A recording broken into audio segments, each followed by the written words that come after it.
ખોટા વચનો આપવાવાળા વ્યક્તિ ત્યારે સત્તા પર બેસી જાય છે, એનાથી જે છુટકારો મેળવવા માટે એ પ્રદેશના લોકો જે ઝઝૂમતા હોય છે એનો જીવંત દાખલો કે જાણે સ્વતંત્ર થઈ ગયા હોય એ પ્રકારનું દિલ્હીનું અને સાથે સાથે દેશનું પણ વાતાવરણ બન્યું છે. આવા લોકોને જાકારો આપવો જોઈએ અને એમાં જે સફળ થયા હોય એ પ્રકારની ભાવના, એ પ્રકારની લાગણી આખા દેશના લોકો અનુભવી રહ્યા છે. 27 વર્ષ પછી ભારતીય જનતા પાર્ટીએ સૌની અપેક્ષા પ્રમાણે તંદુરસ્ત હરીફાઈ કરીને લોકોમાં વિશ્વાસ ઉભો કરીને આ જીત મેળવી છે.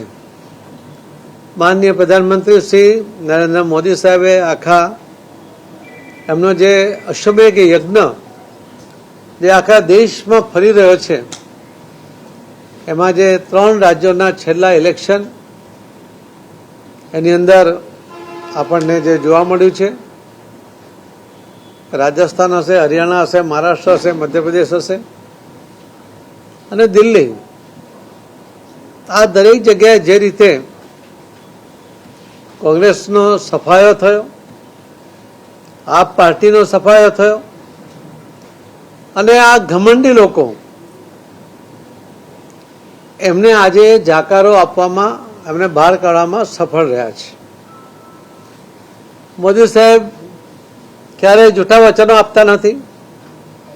એમની અનેક યોજનાઓને 100% લાગુ કરવા માટેનો એમનો પ્રયત્ન હોય છે અને સફળ કરવા માટેના પણ એમના પૂરતા પ્રયત્નો હોય છે, જે સફળતા પણ પામે છે. કોઈ ખોટી લાલચ આપ્યા વગર તંદુરસ્ત હરીફાઈ કરીને એક રાજ્યને નહીં પરંતુ આખા દેશને સાથે લઈને આગળ વધવા માટેનો એમનો પ્રયત્ન છે. દરેક રાજ્ય આ દેશનો ભાગ છે એવી ભાવના દરેક મતદારોના મનમાં ઊભી કરીને એ જીત હાંસલ કરતા હોય છે. આજે આ દિલ્હીની જીત એ જ બતાવે છે. જે ઘમંડી એના જે વિડીયો સોશિયલ મીડિયામાં ફરે છે કે ચેલેન્જ કરતા હતા કે આ જન્મમાં તો તમે દિલ્હીમાં અમને હરાવી નહીં શકો, બીજો જન્મ લેવો પડશે. આ જન્મની અંદર એમને સત્તા પરથી જવું પડ્યું. જે 99 સીટ લોકસભામાં જીતીને 543માંથી જ્યારે 99% માર્કે પાસ થયો હોય એ પ્રકારનો ભ્રમ પેદા કરવાવાળા નેતાનો પણ એમની પાર્ટીનું ખાતું પણ નથી ખોલ્યું.